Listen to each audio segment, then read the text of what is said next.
Hi, I am sitting here with Raymond Amador Jr., Military Program Manager for SAM, the surveying company. He is here to talk about various issues related to recruitment and integration of military surveyors into civilian life as surveyors. Thank you for visiting with us. Oh no, it's a pleasure. I look forward to the conversation. Just a little bit about myself. I am a U.S. Army veteran.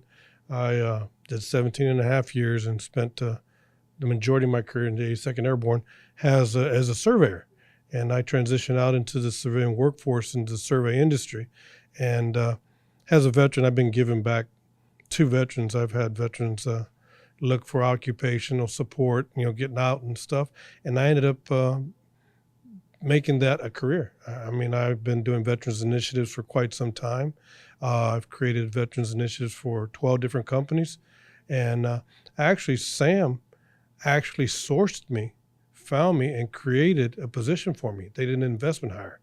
And that says a lot about the company, And one of the things that I want to tell the veterans, there are occupations available. And you need to look into your highly transferable skills and look for companies that you can take those skills and transfer them. That will be a seamless transition in the civilian workforce. And one of the other things that a lot of people don't realize is our veterans are coming out with 4 years of college free for a state-run college. And some of them in other states have up to 8 years because the states give them an additional 4 years. So I think it's important that we as a profession make the effort to identify these veterans. And it doesn't have to necessarily be just survey skills. We have veterans that can have basic navigational skills. They know how to read a map. They know how to identify avenues of approach with the enemy, which in the civilian survey world, an avenue of approach could be where you would put in a highway, a light infantry path observation point where you may do a pre-target selections, could be a corridor for a power line or a pipeline. And those are transferable skills. We just need to adjust the jargon from the military jargon to civilianese. Go ahead, sir.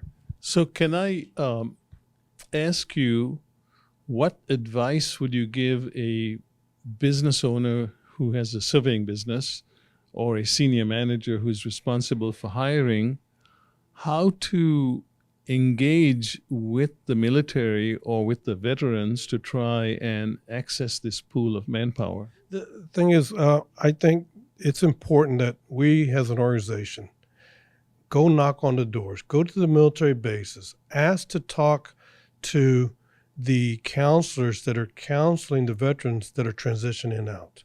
And it's just simply looking at the military bases installation, looking for the transition assistance counselors and say, hey, look, I want to go and visit. I want to let them know I'm available for as a prospective employer. There's a job for you. I mean, right now, our industry, the average age of a licensed surveyor is approximately 60 years old. So there's a generational gap.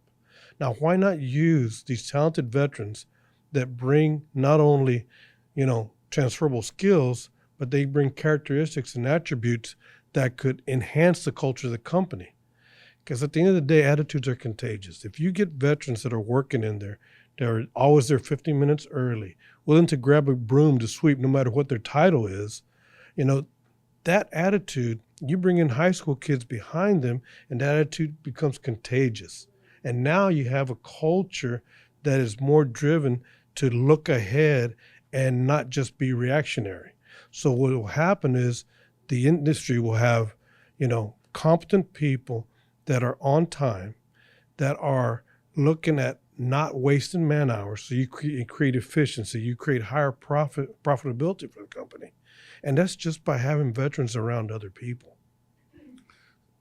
So I think you mentioned that the veterans leave the military with 4 years of college. And I think what you meant by that was financial support to be able to do that, even if they have now exited the military. Is that correct? Yes, when they exit the military, you have the post 9/11 GI Bill. And that is 4 years of state-sponsored education for that service member. So that service member goes to college and they'll cover their tuition, they'll cover their gas, their food, their housing, and they basically take care of them. So what can happen is if you have a veteran transitioning into the survey industry, he can in parallel work a full-time job, go to a college that maybe the company says, hey, look, this is a great junior college, or this is a great one locally that you can go to school in the evening, online, or a hybrid.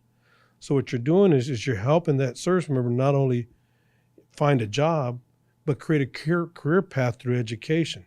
Because y'all know as soon as you get your degree, you focus on getting your SIT. You get your surveyor and training exam. Now you're working under a licensed surveyor in pursuit of a license. And if you give that veteran that career path, the veteran's going to want to do the long game. They're not going to jump ship for 25 cents an hour to go to another company because they can see ahead and they're willing to commit to that. And it gives the survey companies someone that they can actually set up a career path to become a coordinator, a project manager, possibly even in the executive arena if they stay long enough. And I mean, I've got lieutenant colonels that are right now in my company out in the field learning the field surveying component, but he's a lieutenant colonel. We already have a career path for him, but we have to back him up and regroup so he can understand how the data is acquired to be able to manage it later. And he's humbled himself to do it because he wants to be in the industry, and we've given him an opportunity. That's wonderful. So I think the messages here would be for a survey business or business owner or manager would be to visit military installations and possibly learn more about the kinds of benefits that exiting veterans can have, and also where the pools of, I'm going to call them survey-ready people might be. And then for the veteran to understand that they can start reaching out to survey professionals to see if they are willing to work with veterans, to support them, and to integrate them into their businesses as strong employees and potential leaders of the company as well. Absolutely. Now, one of the things you can also do is you can go on your LinkedIn and search LinkedIn groups that are veteran type groups, and they're out there. There's veteran service organizations that connect veterans via LinkedIn. And that's your first step. Go into LinkedIn and let them know you're hiring. Let them know that you want them on board. Give them an opportunity, and they will make money for you at the end of the day because of what they're able to do. Thank you so much for this interesting perspective, and hopefully veterans and surveyors will find this information that you've shared with us and use it. Well, we're going to help two groups. We're going to help veterans, and we're going to help the survey profession. And if we can put them together, we're going to fill that generational gap that exists today. And I do truly appreciate your time, man, talking to me. Thank you again.